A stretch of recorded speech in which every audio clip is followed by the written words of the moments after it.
Dieu. Asseyez-vous dans sa présence. Ce matin, nous allons utiliser une de ces formes d'analyse du Seigneur et nous allons voir quelle sorte d'arbre suis-je.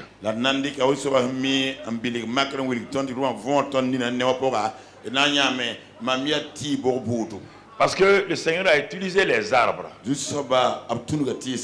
Et nous allons voir ce matin, les arbres vont nous donner une leçon, les arbres vont parler.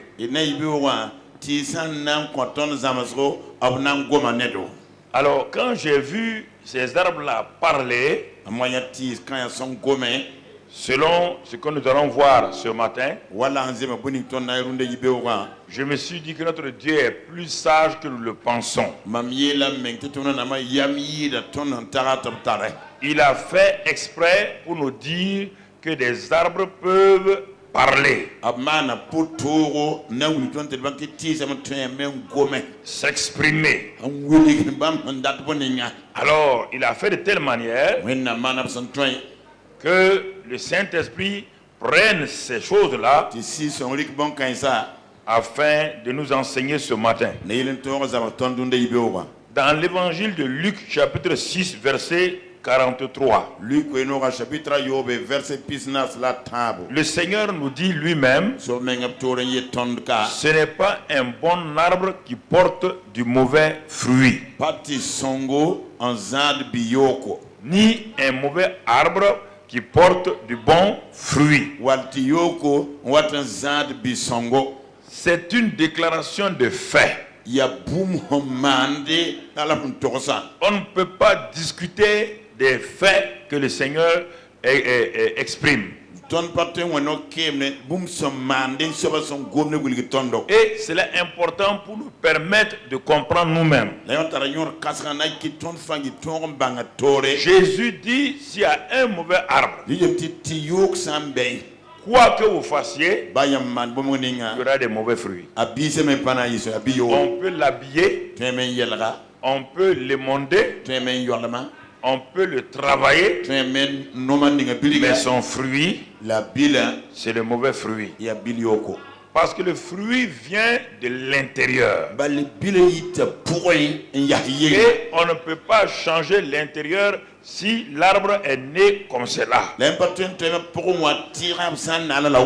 Il dit maintenant, si tu vois un bon arbre, il dit le bon arbre là, c'est sa nature qui est bonne. Obligatoirement son fruit sera bon. Alors il attire notre attention pour tout ce que nous avons vu jusqu'à présent. Nous sommes en train de faire le résumé aujourd'hui pour nous arrêter, passer la fin d'année et par la grâce de Dieu revenir sur les nouveaux sujets pour d'approfondissement en janvier et les autres mois. Donc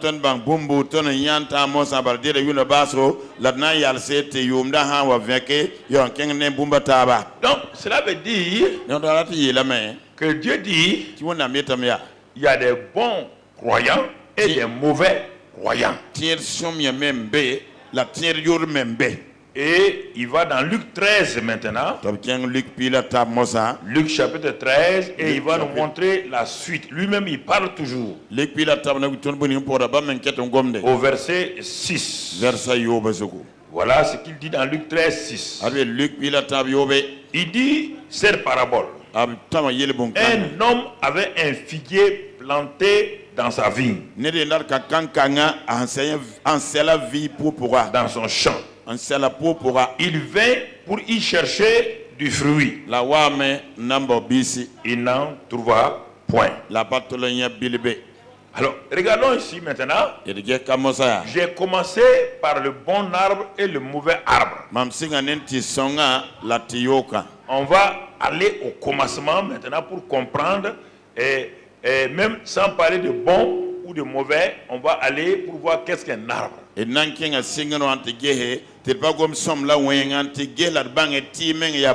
Celui qui a créé des arbres, de quoi attend-il d'un arbre?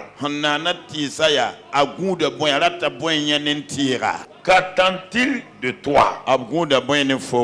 Vous voyez là, Un homme avait un figuier. Le figuier lui appartient. La vie du figuier est contrôlée par lui. Il a planté donc dans sa vie parmi donc les vignes là-bas, les raisins. Et il vient pour voir s'il y a des fruits sur ce figuier. Et la Bible dit, il n'est pas venu un an, parce qu'il y a le cycle de production des arbres.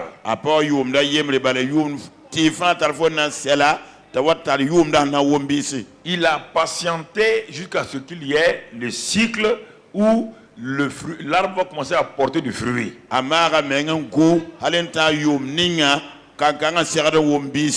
Alors, ça veut dire que ta vie et ma vie,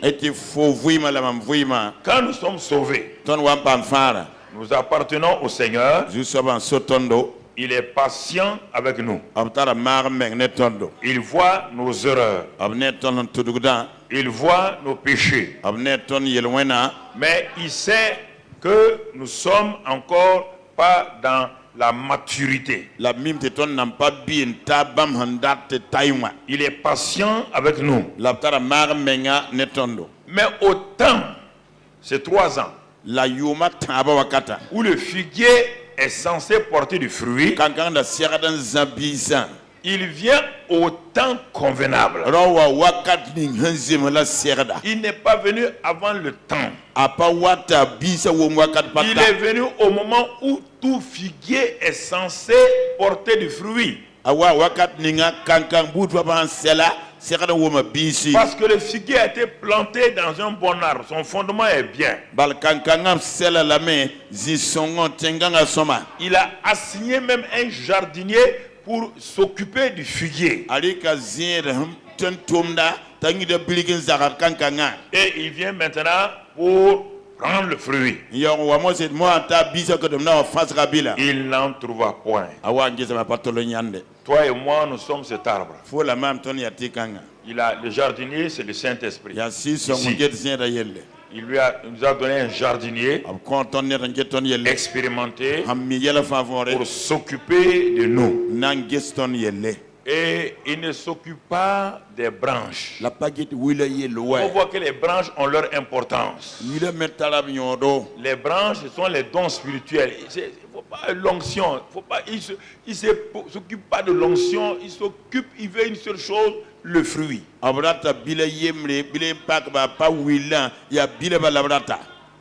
La seule chose qu'il cherche, c'est le fruit.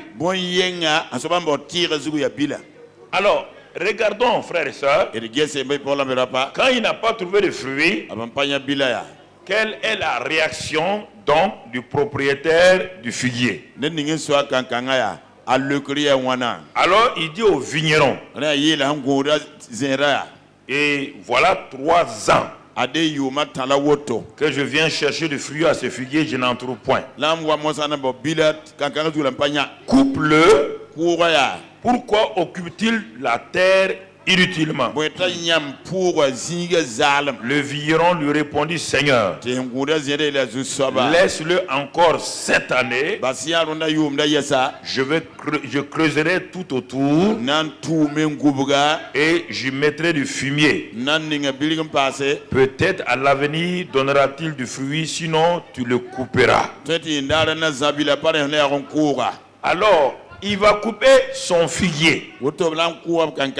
Ah? Tu vas oser couper le figuier? Il dit oui. Tu vas oser dire à un chrétien qui ne te verra pas? Il dit oui. Mais tu as investi en lui, non? Il dit oui. Tu as mis de l'engrais dans le figuier là? Il dit oui. Tu as assigné un jardinier, un vigneron pour s'occuper de lui? Il dit oui. Le but final, c'était le fruit. Et comme je ne trouve pas de fruit, je ne vais plus continuer à m'investir en ce figuier. La seule chose, c'est de le couper. car il est inutile. Est-ce que ta vie est utile? Est-ce que ta vie est utile? Ah, juste devenir chrétien, Dieu exauce mes prières. Je n'ai pas dit non. Le figuier là n'est pas malade. Le vigneron s'est occupé du figuier. Le figuier n'a jamais manqué d'eau. Le vigneron s'est occupé, il l'a protégé contre le vent, le feu et tout. Il ne porte pas de fruits. Dieu s'occupe de toi régulièrement. Les voleurs, c'est-à-dire Satan et ses démons, sont à ta recherche. Ils veulent te détruire. Mais le Saint-Esprit te protège. Il te garde. Même sans ta prière. Et le Père dit maintenant, donnez-moi le fruit de ce figuier là. Allez, j'ai trouvé ce chrétien là. Il a dit qu'il m'appartient. Tout ce qui m'appartient doit porter du fruit. Je ne marche pas avec ceux qui ne portent pas du fruit. Je ne m'intéresse pas s'ils ont des belles feuilles. On va le voir tout à l'heure là. Je ne m'intéresse pas s'ils ont des bonnes branches. S'ils ont un long tronc bien sinueux. Ce qui m'intéresse, il a été planté pour porter du fruit. La question est là, dans cette première partie, quelle est la première conclusion que tu tires pour toi-même? Quelle est la première conclusion que tu tires pour toi-même? Mon frère, ma soeur. Alors, regardons maintenant. Si tu ne veux pas tirer une conclusion, on va laisser les arbres parler et tu vas voir. Les arbres vont parler. Et sois attentif à la parole des arbres. Si Dieu est obligé d'aller prendre des arbres inférieurs à toi et à moi pour nous parler, ça veut dire que c'est grave. On va aller dans le livre des juges. Juge 9. Il est juge 9. Jotam en fut informé et Jotam alla se placer sur le sommet de la montagne. Et voici ce qu'il leur cria. Il cria au peuple d'Israël. Et voilà ce qu'il nous dit. Et écoutons, il dit, il ne faut pas me dévancer, mon gars. Reviens et voici ce qu'il leur cria à haute voix.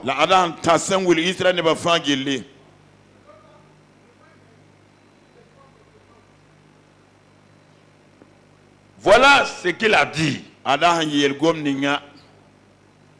Il dit, écoutez, prêtez attention. Tendez vos oreilles. Il dit, la situation est grave. Ne cherchez pas autre chose que d'avoir vos oreilles fixées sur ce que je vais vous annoncer. Alors,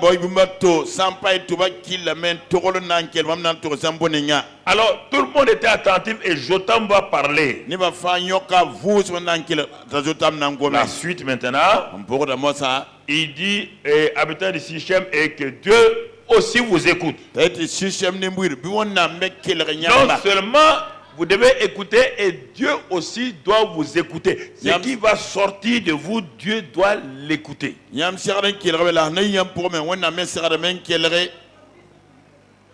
Alors, voilà la suite.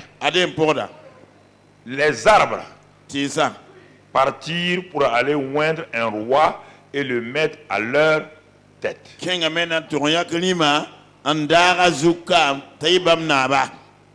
Les arbres. On fait une assemblée générale. Ils veulent un roi. Mais ils ne vont pas élire le roi. Ils regardent chaque arbre. Et ils vont lui demander, selon sa nature et son identité, de venir régner sur eux. Regardez même comment les arbres là, Dieu nous montre comme s'ils sont intelligents. Vous entendez? Ils n'ont pas dit de voter démocratiquement, non. Non. Les arbres, Dieu nous dit, ils se connaissent entre eux. Ils regardent chaque arbre. Et ils ont dit, voici. Et ils vont désigner le premier arbre. Et ces arbres qui vont désigner là, ces arbres-là sont là encore, même aujourd'hui, naturellement, ils font des grandes choses dans la vie des gens, même naturellement, en nourriture comme en médicaments. Le premier arbre, ils l'ont sollicité. Ils dirent à l'olivier, règne sur nous. Pourquoi? Ça veut dire qu'ils ont reconnu l'olivier. Et qu'est-ce que l'olivier va dire? Écoutons, retourne en arrière, ne te presse pas, retourne en arrière. C'est un honneur pour l'olivier.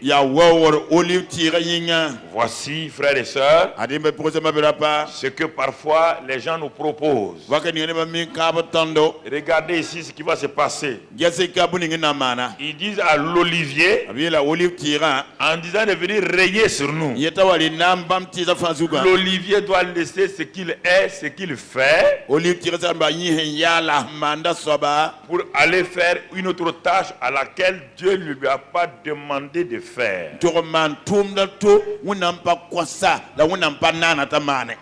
Et c'est ça, mon ami. Si tu ne connais pas ton identité et tu ne restes pas dans ça, tu vas te créer des problèmes. Et ils ont dit, mais l'olivier doit être content. L'olivier, Dieu personnalise, humanise l'olivier. Il raisonne, il réfléchit et il tire une conclusion. Il y a tellement de choses que le monde te propose. Mais toi, tu tombes dans leur piège. Tu ne vois pas ce que tu es. Et qu'est-ce que l'olivier répond? Allons maintenant à la réponse de l'olivier. L'olivier leur répondit, renoncerai-je à mon huile qui m'assure les hommages de Dieu et des hommes, pour, il n'a pas de régner, pour aller planer sur les arbres.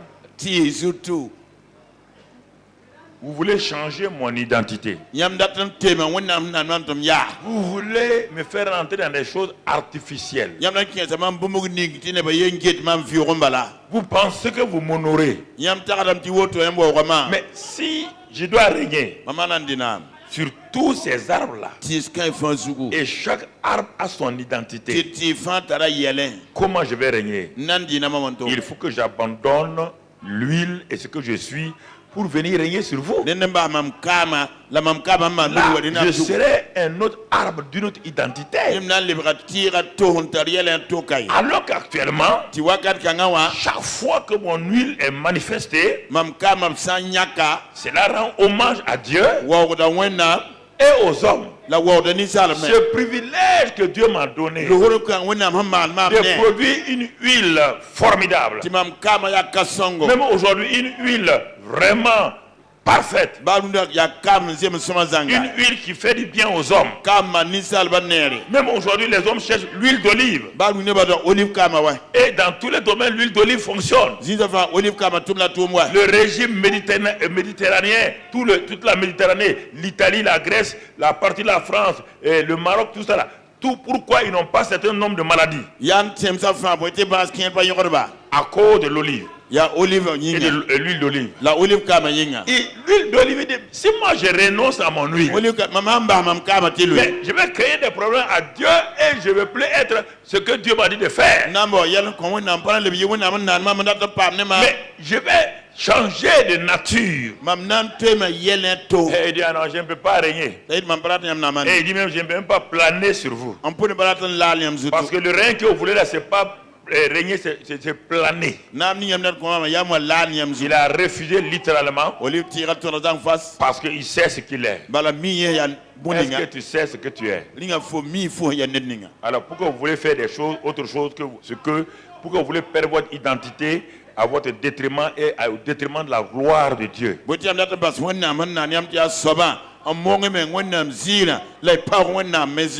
S'il doit régner, il doit recevoir tous les arbres. Tous les arbres vont venir lui donner, sa nature va changer. Ce ne sera plus de l'huile d'olive. Il va produire autre huile qui va créer des problèmes. C'est ce mélange d'huile là qui crée des problèmes aux gens. Même naturellement. C'est ce mélange d'huile qui crée des problèmes aux gens.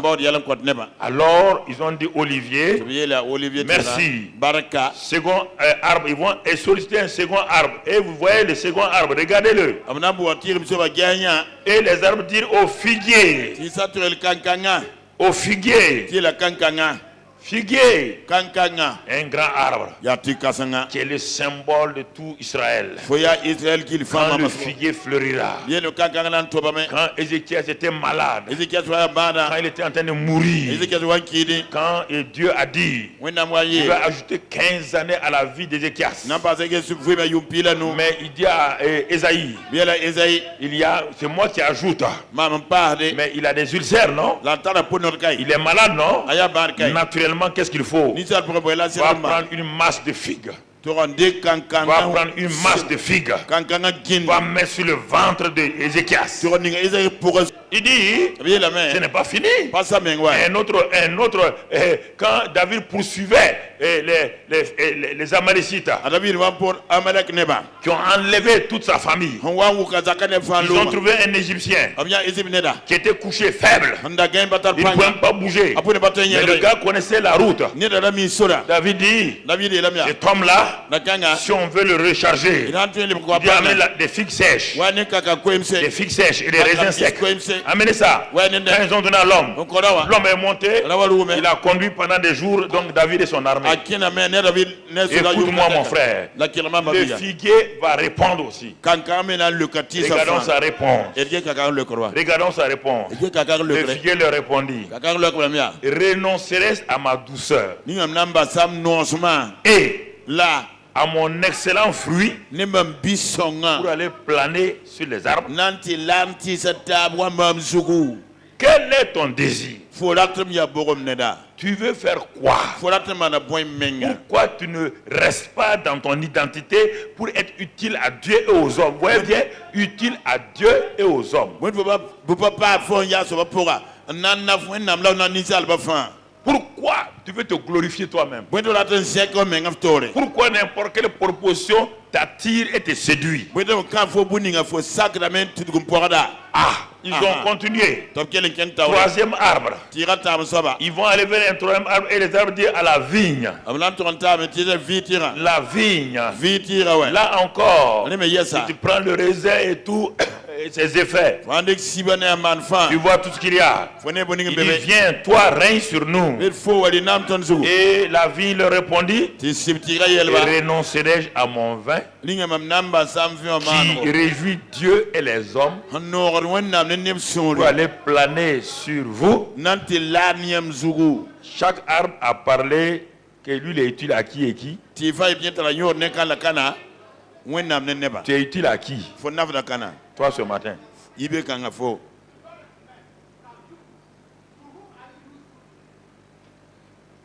Ils connaissent leur identité. Ils savent ce qu'ils sont. On ne peut pas les séduire. Toute proposition d'élévation ne peut pas les séduire. Quand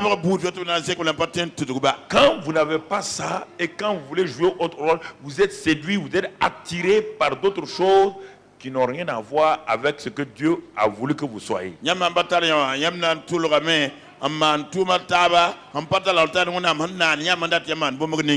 ne parle pas des ministères ici, je parle de ta vie personnelle. Oublie les ministères, oublie l'onction, oublie tout ça là. Je parle de ta vie. Est-ce que Dieu prend plaisir à ta vie? La vie dit que mais Dieu même prend plaisir à mon vin. Il prend plaisir à mon vin. Dieu lui-même. Il m'a créé pour ça. Et il prend plaisir à ça. Quel est le fruit dans ta vie qui plaît à Dieu? Quel est l'aspect de ta vie où tu peux manifester la joie à Dieu? La question est là, mon frère.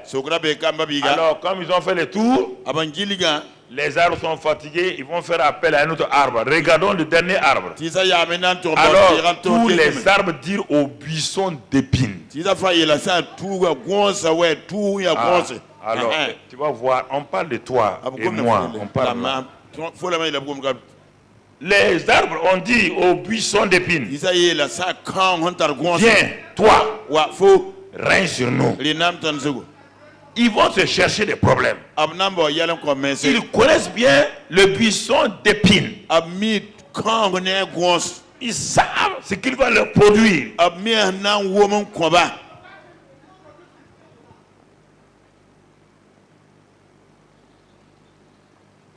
Et le buisson d'épines va répondre. Le buisson d'épines répondait aux arbres. Si c'est de bonne foi que vous voulez moindre pour roi, lui n'a pas de fruits, lui il propose l'onction. Est-ce que vous comprenez la nuance? Comme il n'a pas de fruits, c'est l'onction qui va proposer. Mais quelle sorte d'onction? Une onction qui va détruire les gens. L'onction, quand elle n'est pas reposée sur le fruit de l'esprit, c'est une onction aveugle. Elle fait des dégâts dans le peuple de Dieu. Elle produit des mensonges. Elle produit de fausses prophéties. Elle produit tant de dégâts. Il n'a pas de son fruit. Il n'a pas de fruit. Il veut montrer sa capacité. Ici, pour votre roi là. Regardez ce qu'il dit. Réfugiez-vous sous mon ombrage. Vous devez vous soumettre à moi. Sinon, un feu sortira regardez, le feu sortira de moi-même, buisson d'épines là, et dévorera les serres du Liban.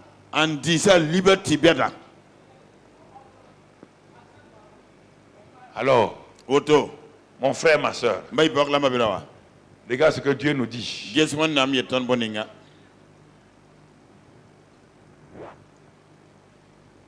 Ici là, moindre là, ça veut dire quoi? Rendre capable de faire du bien aux gens. Mais ça ne donne pas la vie. Non. Dieu cherche le fruit. C'est ça. On dit, c'est pourquoi l'homme est parti chercher du fruit chez le figuier. Il n'en a pas trouvé. Le même Saint-Esprit manifeste d'abord sa nature avant de manifester son onction. Il n'y a pas de contradiction dans ça. On ne peut pas vouloir l'onction sans le fruit et on ne peut pas vouloir le fruit sans l'onction. Mais ce qui équilibre ta vie, c'est d'abord être en communion avec le Saint-Esprit, faire ce qui lui plaît et alors voir comment Dieu conduit. Alors, puisque les arbres ont parlé, le Seigneur dit, suivez-moi encore. Si vous ne comprenez pas, je vais vous faire un enseignement sur les arbres afin que vous les hommes vous puissiez comprendre Marc 11. Marc chapitre 11. Et regardons ce qu'il dit là-bas. Apercevant de loin un figuier qui avait des feuilles. Il alla voir et s'il trouverait quelque chose. Et s'en étant approché, il ne trouva que des feuilles. Car ce n'était pas la saison des figues. Mais qu'est-ce que Jésus veut nous enseigner ici? Il veut tirer une leçon. On dit que ce n'est même pas la saison des figues, mais il veut attirer l'attention de ses disciples sur quelque chose.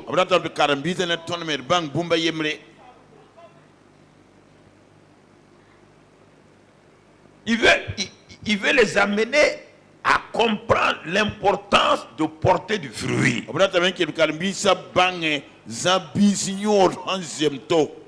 Et il va prendre cet exemple-là. On peut dire, mais là, Jésus, tu es en train d'abuser du pauvre figuier. Non, Jésus, c'est pour te dire une chose, que quand Dieu prend un exemple extrême comme ça, là, il veut t'amener à rentrer en toi-même pour que tu comprennes. Attention.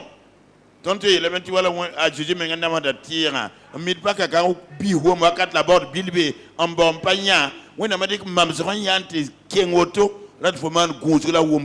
va sacrifier un pauvre figuier pour que toi et moi nous comprenions que notre vie là est importante pour lui lorsque nous devons porter du fruit et que nous n'en portons pas. Quand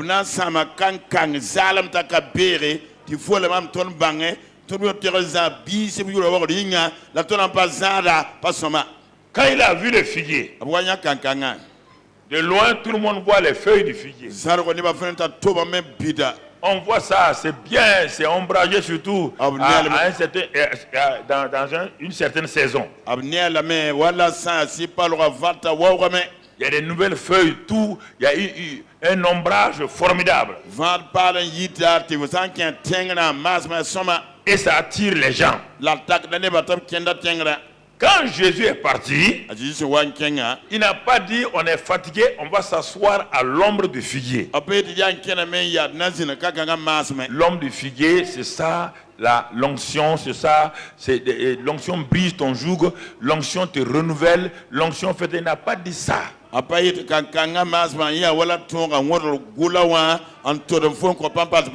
C'est pourquoi on a utilisé le terme qu'il avait faim. Quand on a faim, on ne cherche pas l'onction. Quand on a faim, on ne cherche pas les dons. Quand on a faim, c'est le fruit qui nous intéresse. Les dons spirituels deviennent rien. Et c'est ce qui va détruire Ésaü. Quand Ésaü avait faim, Ésaü va mépriser le fruit au profit donc des dons. Parce que le droit d'aînesse, c'est le plus grand don que Dieu a donné à tout enfant sur la terre. Le droit d'aînesse, c'est-à-dire que cette double portion que Dieu donne là est liée à la personne même du Saint-Esprit.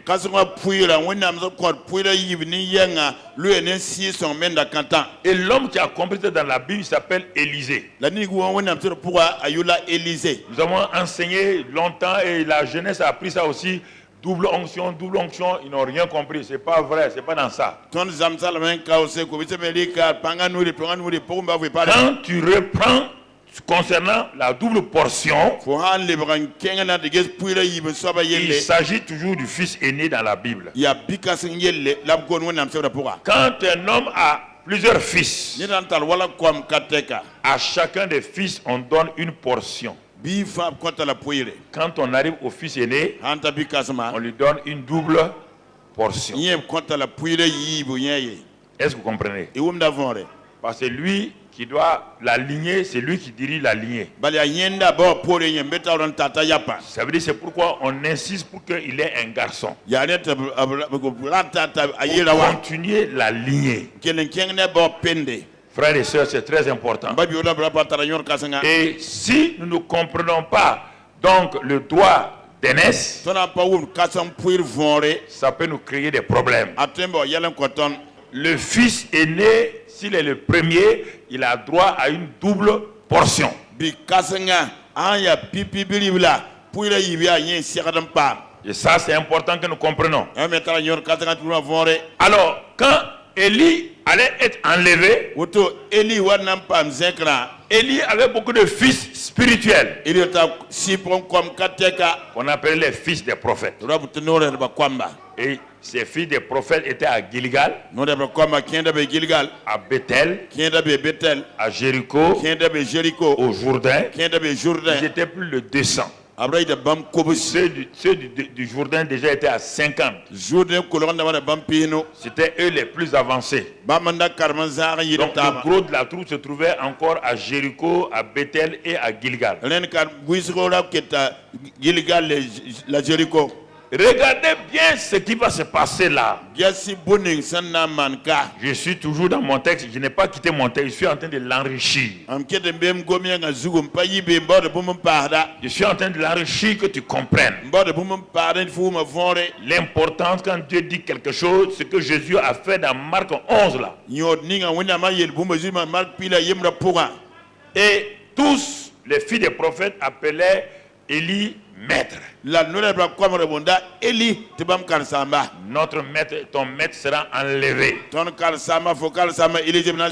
et notre maître sera enlevé. Mais il n'y avait aucune relation de filiation entre les fils des prophètes. On les appelle fils des prophètes, mais ils ne sont pas fils d'Élie.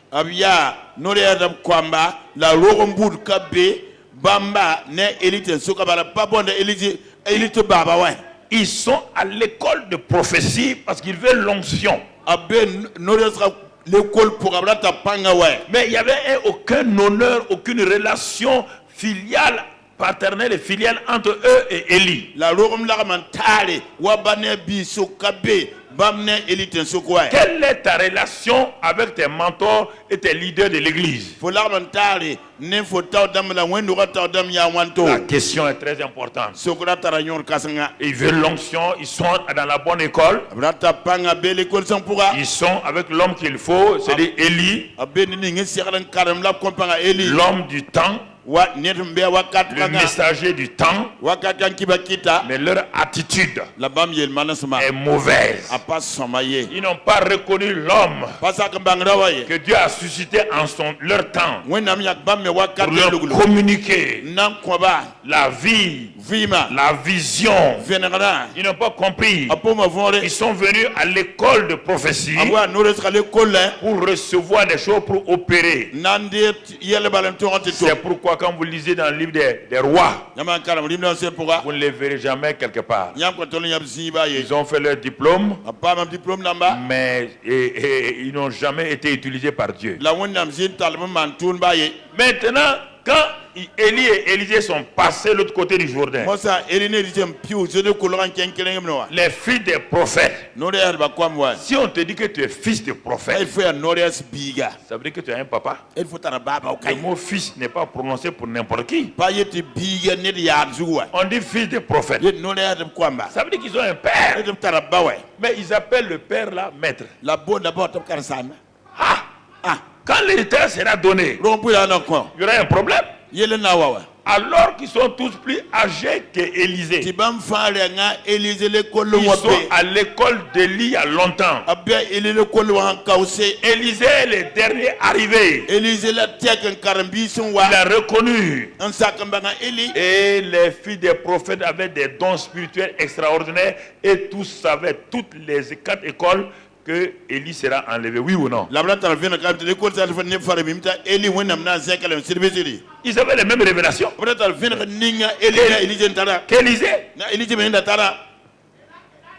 Partout où ils allaient, les filles des prophètes, ton maître sera enlevé. Nous avons la vision, nous avons la révélation. Élisée dit, taisez-vous, je le sais. C'est pas le temps des dons. C'est le temps de filiation maintenant. C'est le temps d'honneur. C'est le temps de reconnaissance. L'homme qui marque va être enlevé. Élie est celui qui marque l'enlèvement. Élisée est celui qui marque le temps de souffrance où il va conduire et lui va mourir. Il faut comprendre la Bible clairement. Chaque fois, quand Enoch a été enlevé, Noé est venu montrer le jugement. Enoch n'a pas subi, il est parti. Dieu l'a enlevé. Il disait après, son petit-fils Noé a subi le jugement, le déluge. Il a été sauvé comme à travers le feu. Élie a été enlevé. Élisée, malgré la chose, il va passer par le jugement et il va mourir. Regardez bien, la Bible parle de toutes ces choses-là. Pour les temps de la fin, si vous ne suivez pas, vous n'allez pas comprendre. Alors, au moment où ils sont passés, si on dit que votre papa sera enlevé, vous devez courir pour savoir quel est l'héritage qu'il vous laisse. Non, non, non. Non, non, non. Élisée suit. Quand il passe, le Jourdain est fermé. La ligne de démarcation est là maintenant. Il y a deux groupes maintenant. Il y a Élie et Élisée et tout le reste de la troupe. La différence est là. La différence va se manifester. Et Élie dit à Élisée, demande-moi ce que tu veux avant que je ne parte. Et on va voir le cœur d'Élisée s'ouvrir. Mais je suis le fils aîné, non? Regarde comment j'étais suivi. Donc j'ai droit à la double portion. Si tu vas dans Deutéronome, là, tu verras ça pour les fils aînés. Si tu veux étudier le thème, va là-bas, tu vas trouver. Il n'y a pas double portion du Saint-Esprit. Le Saint-Esprit est une personne, pas donner double portion.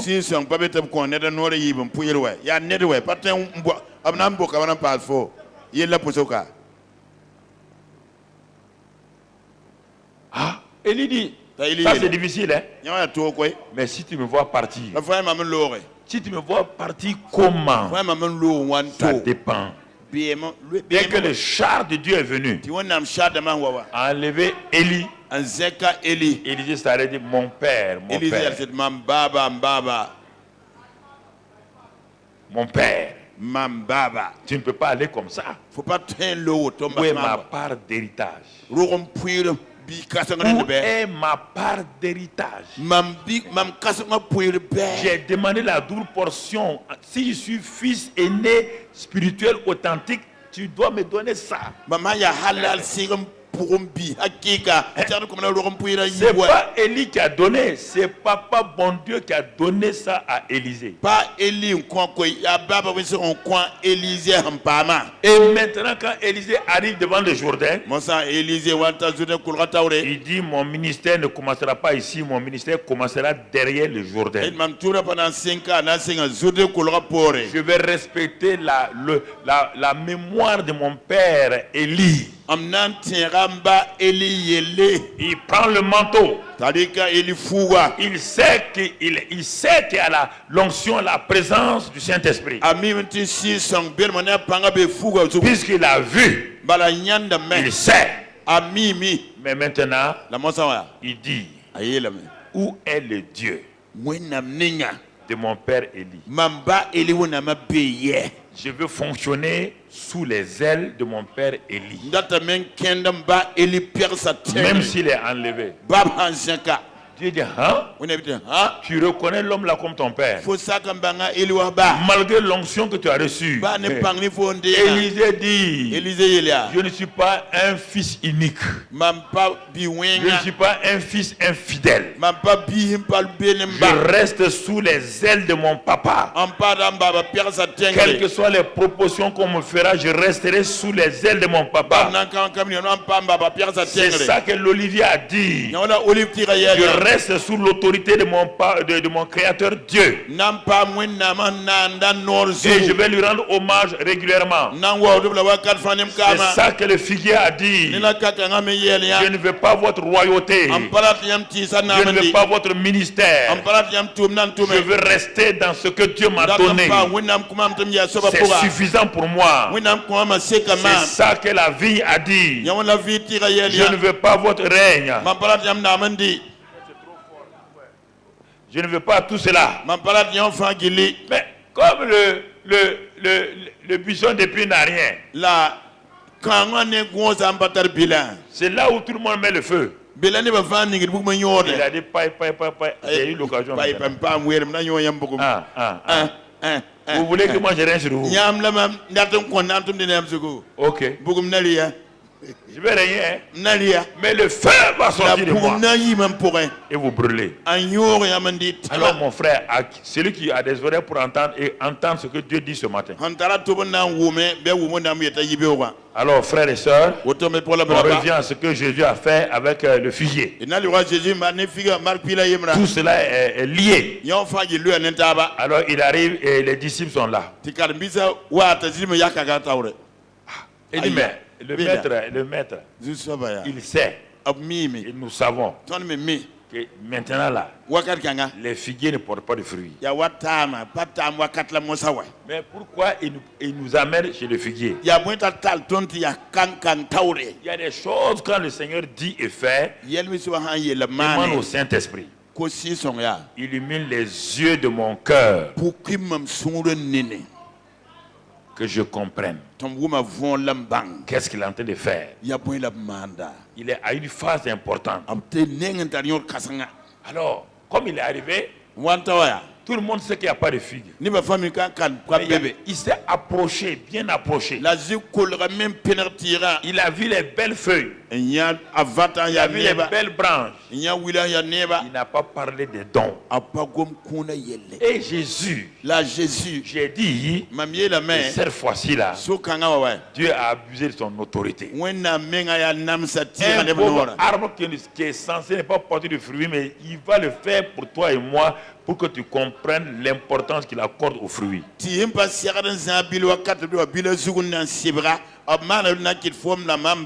Même hors saison. Est-ce que tu comprends la leçon ce matin?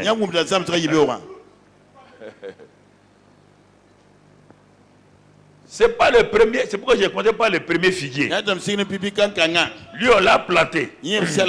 On l'a arrosé. On l'a entretenu. Et au bout de 3 ans, on part chercher des figues. On n'en trouve pas. Lui, il n'y a pas de problème. On doit le couper. Là, tu comprends très bien que si je ne porte pas de fruits, ce qui m'attend là, moi je le sais, on va me couper. Mais voici maintenant un figuier. Lui, et il est là. Et il est dans la bonne saison. Le Dieu qui l'a créé dit, il y a un temps où tu dois porter des feuilles seulement. Il y a un temps où tu dois porter des fruits. Et il est dans le temps où il n'y a pas de fruits. Le figuier a raison 100%. Mais Jésus prend ça. Il va sacrifier un figuier pour que toi et moi nous comprenons que quand Dieu cherche du fruit, s'il ne trouve pas, il est intraitable.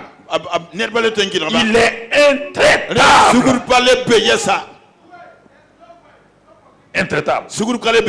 Il va prendre le pauvre figuier. Il dit ah bon? Il parle au figuier. Les disciples sont là l'entendre. Il dit plus jamais. Plus jamais. Et le figuier malgré la raison qu'il avait, a séché depuis sa racine. Dieu fait une distorsion dans sa loi pour attirer ton attention, toi.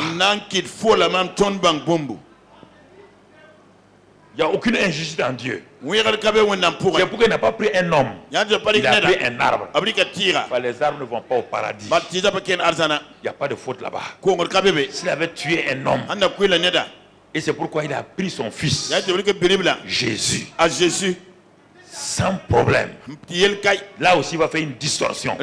Sans péché. Comme le figuier là. Jésus a compris. Il est en train d'expliquer deux choses que les gens ne comprennent pas. Le figuier là. Lui-même Jésus parle au figuier. Il meurt. Dieu vient vers Jésus. Il dit, tu es venu sur la terre.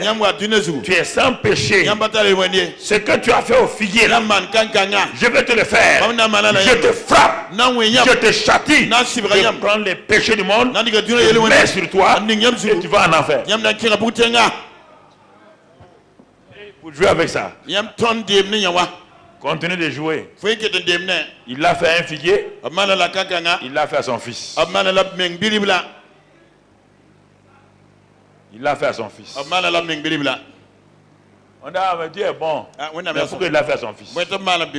Il veut nous enseigner.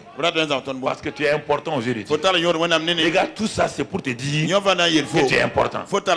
Fais attention à ta vie. Et tu commences à comprendre. Tout le message qu'on a prêché sur le vieil homme, la chair, c'est ça qu'on a dit.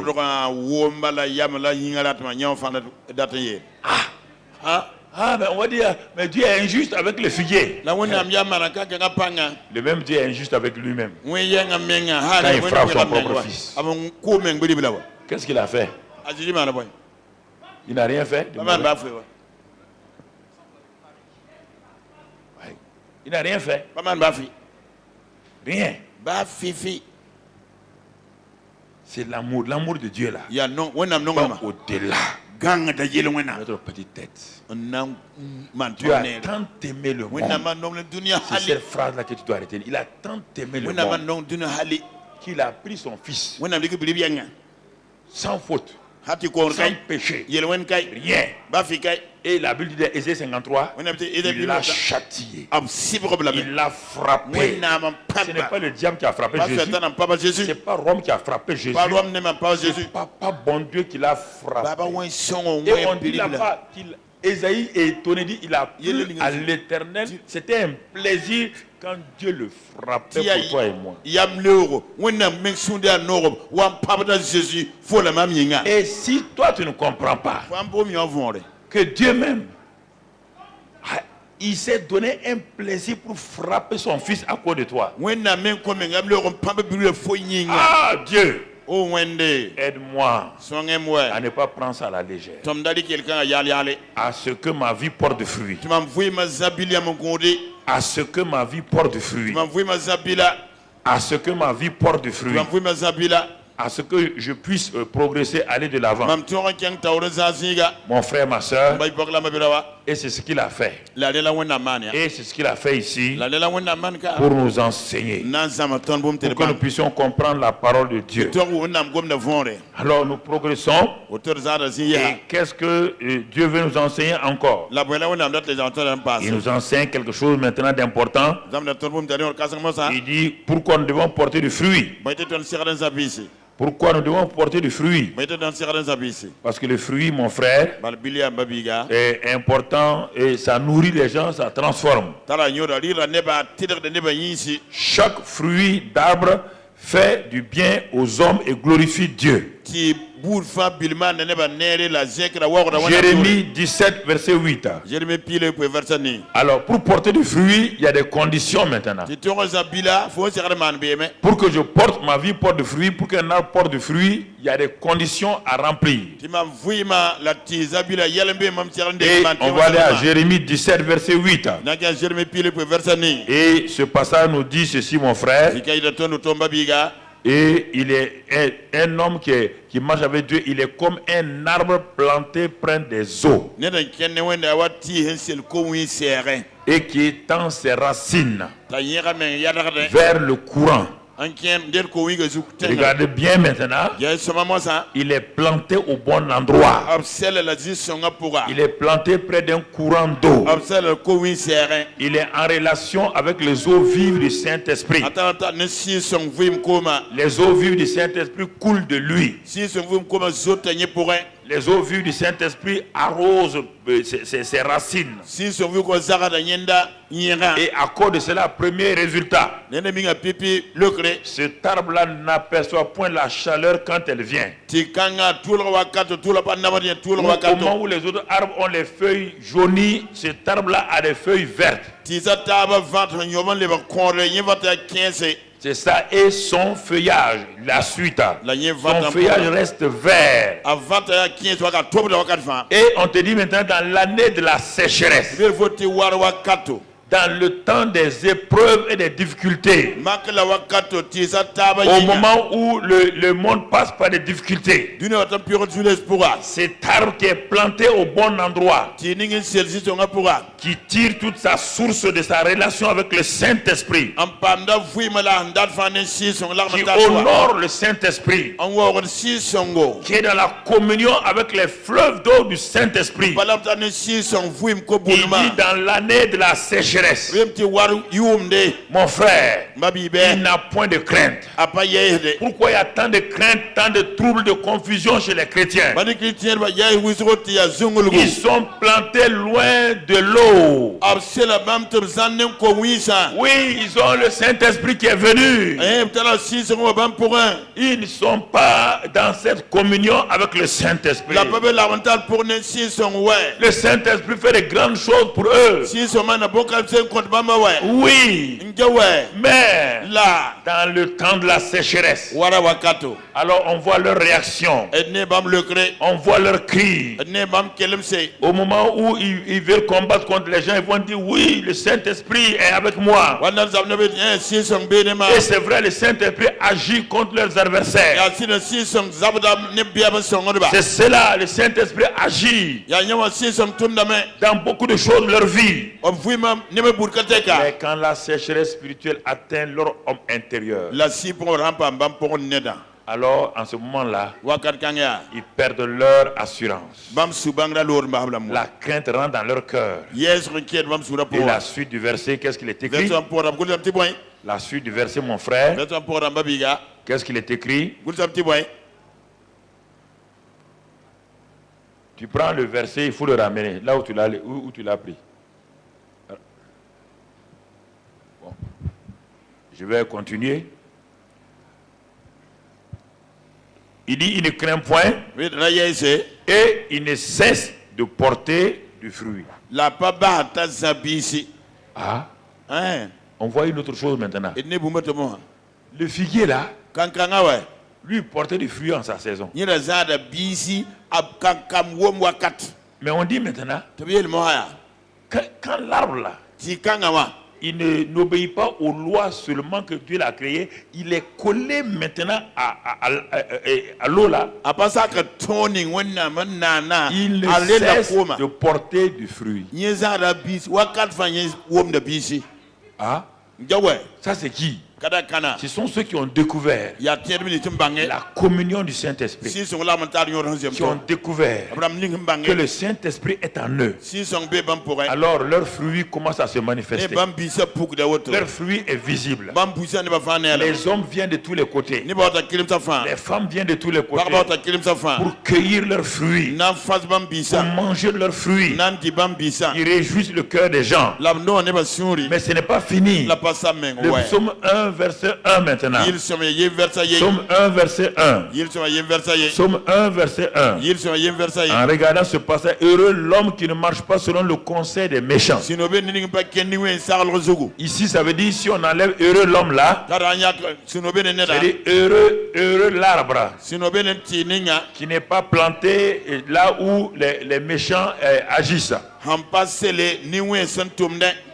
Puisqu'on va parler de l'homme, puisqu'on parle d'un arbre. Regarde toujours la suite. Et qui ne s'arrête pas sur la voie des pécheurs. Alors, peuple de Dieu, qui est ton conseiller?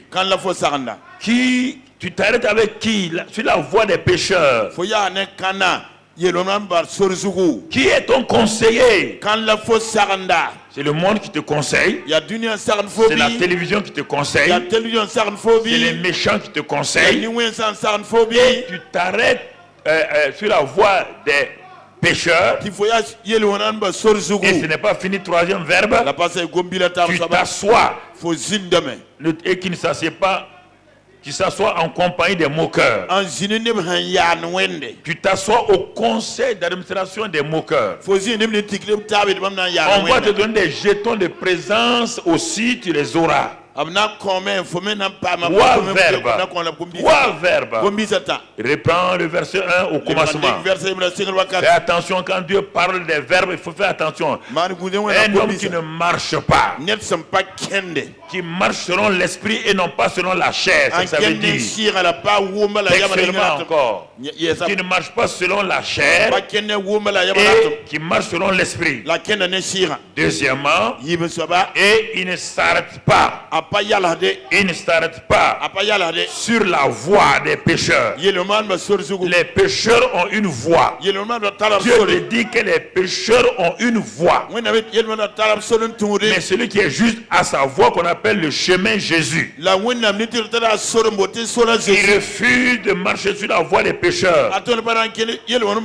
Et quand tu marches, tu t'arrêtes, obligatoirement tu vas t'asseoir. C'est les trois verbes. Tu ne peux pas avec le monde aller marcher avec le monde, t'arrêter causer avec le monde sans qu'il ne t'invite à sa table. Tu vas t'asseoir à sa table. Tu vas manger ses mains. C'est cela que Dieu te dit.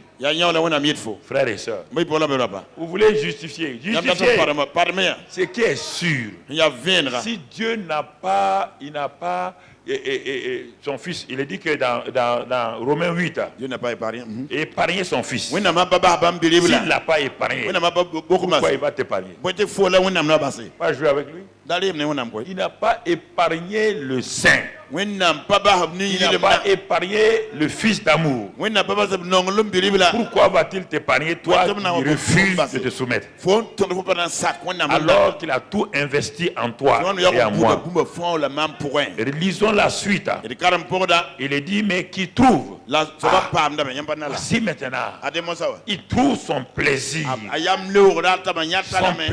à la parole de Dieu. Arrêtez de vous tromper, vous partez tromper les gens et vous demandez pardon. Ça ne marche. C'est pardon faux que vous avez introduit dans l'évangile là. Ça ne marche pas.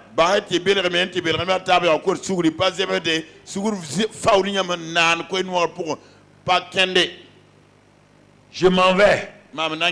Je travaille chez quelqu'un. Je m'avais volé son argent. Et je viens dire, bon, pardonne-moi. Mais Dieu dit quoi? Si tu as volé, tu restitues 7 fois. D'abord financièrement, tu restitues 7 fois. Si tu as volé 1 million, tu dois donner à la personne 7 millions.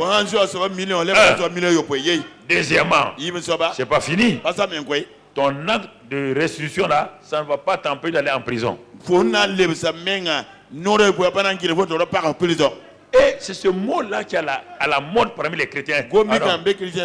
Si j'ai offensé, pardonne-moi. Ça ne marche pas comme ça. Ça ne marche pas. Il ne faut pas vous flatter. Si c'était comme ça là, c'est terrible. Si j'étais offensé, pardonne-moi. Pardonne-moi. On a mis le christianisme à être artificiel. Et c'est pourquoi les gens ne sont pas bénis. Chaque fois que tu offenses quelqu'un, tu dis, bon, si je t'ai offensé, pardonne-moi. Et puis, tu ne sais même pas c'est quoi exactement.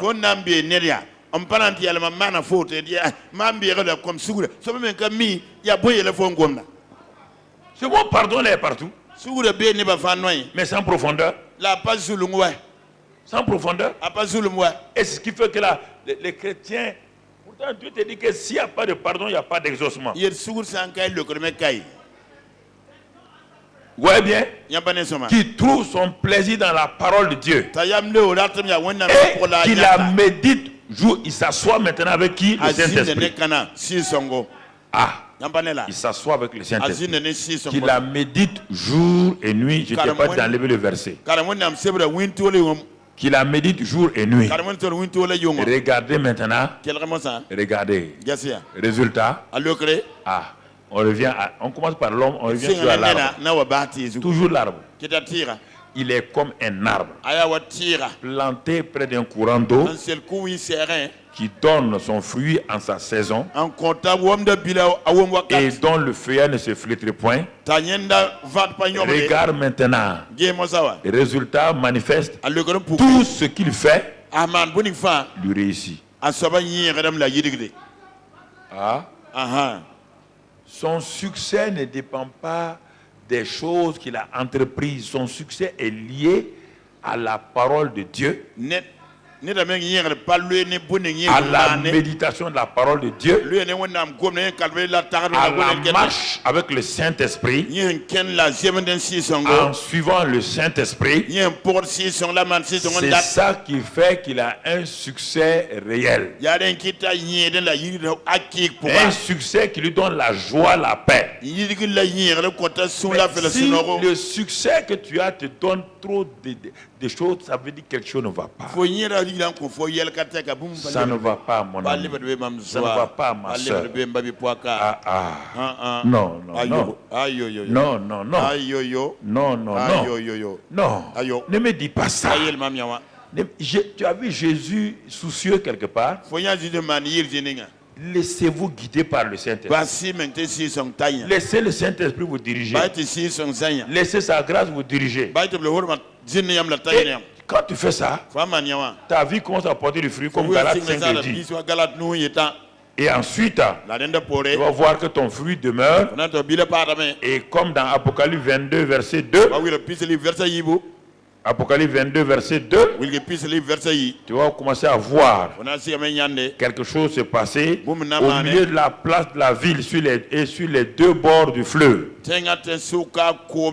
Il y avait un arbre de vie produisant 12 fois des fruits, rendant son fruit chaque mois, et dont les feuilles servaient à la guérison des nations. C'est cela que Dieu m'a donné il y a en 97-98. C'est là-bas que Dieu est venu le séminaire Arbre de vie. Quand Dieu a jugé ma vie et l'œuvre, mais quand les gens regardaient, tout allait bien. Quand Dieu est venu regarder, il a regardé. Il a regardé. Il dit non. Je vous ai raconté ça plusieurs fois. On était assis ici avec les pasteurs. On n'a pas encore toutes les églises. Et le ciel s'est ouvert. Et le Saint-Esprit descendait sous forme de nuée bleue. Très bleu, joli. Ce n'était pas ce bâtiment, c'était ce petit bâtiment. Cette église-là. Voilà. On faisait pastoral ici, on était même pas 7 ou 8 pasteurs. Heureusement que Dieu m'a jugé tôt. Vous imaginez si c'est maintenant qu'il devait juger? C'est la catastrophe. Dieu est fidèle. Il voyait mon cœur. Il savait que je faisais des erreurs. Mais il a vu aussi que j'avais faim et soif de lui. J'avais faim et soif de lui. Mon frère, je parle de ce qu'il a dit de faire. Le ciel s'est ouvert. La nuée descendait. C'est descendu. Quand c'est arrivé au niveau de l'église, on était assis là. La nuée est venue sur les murs et a enlevé tout l'enduit là. On regarde. Il n'y a que des briques en banco et de la paille. Un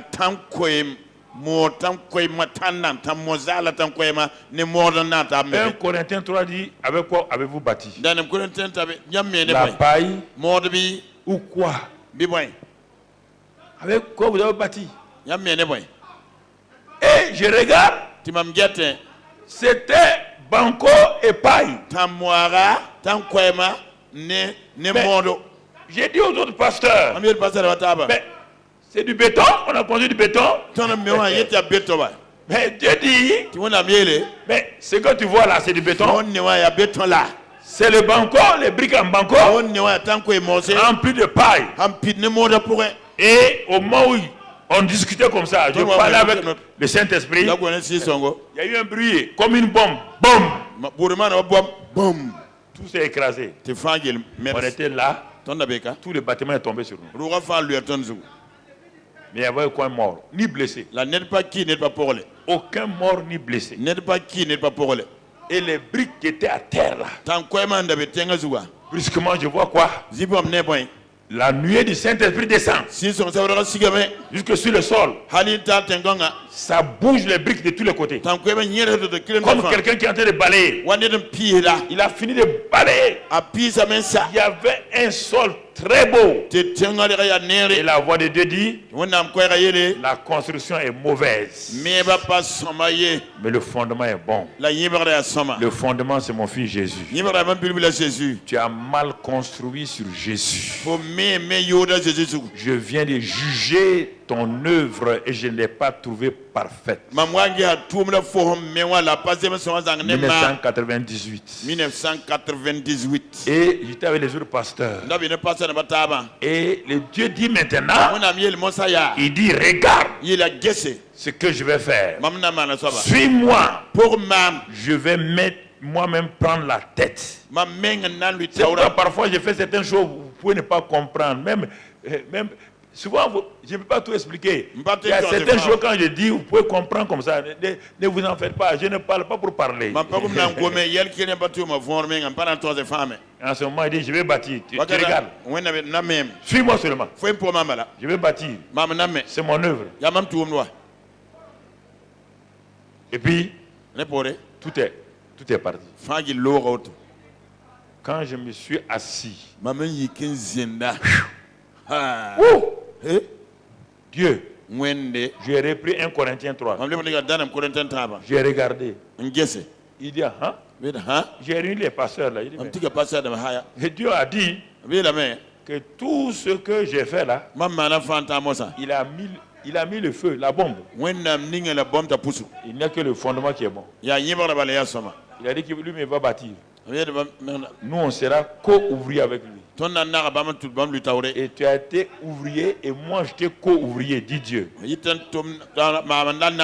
C'est pourquoi quand j'ai mis le jugement, ça n'a pas duré. Faites attention à ça. On va faire tel ministère, on va aller ici, on va aller là.